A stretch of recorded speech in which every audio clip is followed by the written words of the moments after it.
Hey, it's really loud outside. As you can see, it's raining so hard. Don't mind my face. I just woke up. I just woke up with this rain, and I was pretty much in the mood to show you guys how to make the homemade protein shake post-workout protein drink. So yeah. I'm back, baby.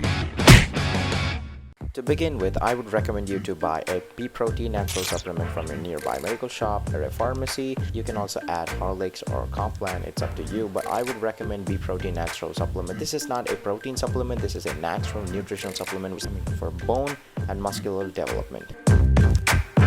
Followed by, you can add 2 tablespoons of peanut butter, or else you can also add Milkmaid, it's up to you. Milkmaid is gonna give a more sweeter touch to your thick shake, but I would recommend peanut butter. It's just gonna give that sour peanut protein to your shake. Next up, we have nuts. You can add either cashews or almonds or both, but a handful of them.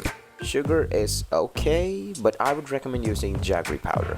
If you want to make the thick shake even more thick, you can add biscuits, but I would recommend using bourbon, hide and seek, or even Good Day chocolate chip cookies. If you want to know why I recommend these biscuits, go check out my previous video on top 5 best protein foods. Put them all together and start grinding at a consistent pace.